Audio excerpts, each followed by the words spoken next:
দিনে আল্লাহ তাবারক ওয়া তাআলা মূসা এবং তার সম্প্রদায়কে আপনার ফিরাউনের অত্যাচার কবল থেকে মুক্তি দান করেছিলেন। মূসা এবং তার সম্প্রদায় মুক্তি লাভ করে ওয়া আগরাকা ফিরাউনা কওমাহু, আল্লাহ তাবারক ওয়া তাআলা ফিরাউন এবং তার কওমকে নীল নদে ডুবিয়ে মেরেছেন। ফাসামা মূসা শুকরান, মূসা আলাইহিস সালাম নীল নদ পার হয়ে এসে বড় দীর্ঘ নিঃশ্বাস ছেড়ে দিয়ে আল্লাহ তাবারক ওয়া তাআলার শুকরিয়া স্বরূপ তিনি সিয়াম পালন করেছিলেন। সেই দিন হচ্ছে 10ই মুহররম। ওই দিনে তিনি শুকরিয়া স্বরূপ তিনি বিজয়ের দিন হিসাবে তিনি তার অর্জিত তার শান্তি প্রতীক স্থাপনের জন্য তিনি সেই দিন সিয়াম পালন করেছিলেন মূসা আলাইহিস সালাম। আর আমরা শোকের দিনে এই বিজয়ের দিনটাকে, বিজয়ের মাসটাকে আমরা শোকের মাসে রূপান্তরিত করেছি। মুসলমানের শোক কতদিন চলে? কত বছর ধরে শোক চলে?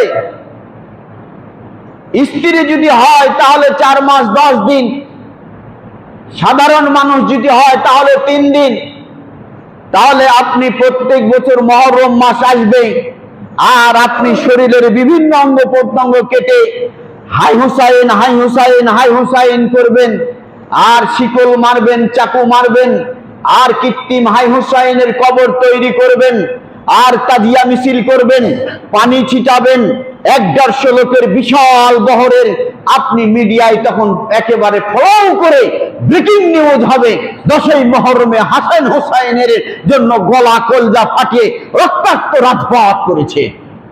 হাই, এত বড় দরদ পড়ে গেল আহলে বাইতের জন্য যে তুমি হাসান হুসাইনকে তুমি এতই মহব্বত করো যে তুমি আল্লাহর নবী দেওয়ার বিধান তুমি নবীর আদর্শকে না মেনে তুমি হাসান হুসাইনকে ধর্ম মানতে গেছো। তুমি নবী মানো না, নানাকেই মানো না, তার লাঠিকে মানে তোমার লাভ কি? তোমার 4টা পয়সা তোমার ওই ধর্মের কোনো দাম নেই। রাসূল কারীম সাল্লাল্লাহু আলাইহি ওয়াসাল্লাম এই দিনটিকে তিনি কিভাবে মূল্যায়ন করলেন? পরবর্তীতে যখন তাদের এই অবস্থা দেখার পর তখন তিনি বলছেন ফানাহানু নাসুম, তাহলে বলছে তাহলে তো ইহুদিদেরকে আমরা এই অবস্থায় দেখলাম, তাহলে তো আমরাও তো সিয়াম পালন করতে পারবো, তাহলে আমরাও ওই দিনে সিয়াম পালন করবো। কেন করবে সেটিও বলছে। ফাকাল রাসূল সাল্লাল্লাহু আলাইহি ওয়াসাল্লাম ফানাহানু আকু আউলা বিমূসা, আল্লাহ নবীর আকাঙ্ক্ষা দেখেন, তিনি বলছেন আমরা সিয়াম রাখবো এবং মুসার নবুয়তের ধারাবাহিকতার দিক থেকে, নবুয়তের সিলসিলা দিক থেকে ওই সমস্ত ইহুদির খ্রিস্টানদের থেকে আমি সবচাইতে বেশি হকদার, সবচাইতে নিকটতম, আউলা উত্তম বিমূসা মিনকুম, তোমাদের তুলনায় মুসা আমার সবচাইতে কাছের লোক,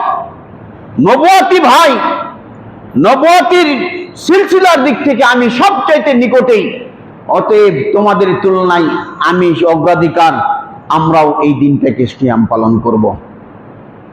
তাহলে আল্লাহর নবী তো বলতে পারতেন এই দিনে সেই শোক হয়েছে, তাহলে আল্লাহর নবীর কতদিন পরে হাসান হুসাইন কারবালায় মারা গেল, আর কতদিন আগের ঘটনা আল্লাহর নবী বর্ণনা করছেন, আর কতদিন পরে এসে আপনি এই মাসটাকে শোকে রূপান্তরিত করেছেন, তাজিয়া মিছিল বের করে আপনি এই দিনটাকে মাথা শরীরের দেহ ক্ষত বিক্ষত করে রক্ত বের করে আপনি মনে করেছেন এটাই ধর্ম। আঘাত দিয়ে ধর্ম পালন করার কোনো দৈবান নেই। আল্লাহর নবীর যুগে যুদ্ধ করতেছিলেন, যুদ্ধ করতে করতে তেনার কোনো একটা অঙ্গ ক্ষত বিক্ষত হয়ে গেল, হয়ে যাওয়ার পর তার জীবনটা যাচ্ছে না, সেই তখন তার হাতে থাকা তরবারি দিয়ে নিজের শরীরে আঘাত করে সেই তখন শহীদ হওয়ার চেষ্টা করেছে। আল্লাহর নবী বলছে যে দেখো, সেই যেই আঘাত করেছে, আঘাত করার কারণে নিজেই সেই সেখানে শহীদ হওয়ার জন্য যুদ্ধ চেষ্টা করেছে, ও আসলে শহীদ নয়, ও জাহান্নামী। কেন? ও যদি শত্রুর আঘাতে শহীদ হতো, ক্ষতবিক্ষত হয়ে নিহত হতো, তাহলে সে শহীদের মর্যাদা পেত, বিনা হিসাবে জান্নাত চলে যেত। কিন্তু সেই ক্ষতবিক্ষত অবস্থায় তার জীবন যাচ্ছে না, এই জন্য সে কি করেছে, নিজে আঘাত করে সে নিজেকে শহীদ হওয়ার প্রমাণ করতে চেয়েছিল। আল্লাহ নবী বলছে, দেখো ও জাহান্নামী।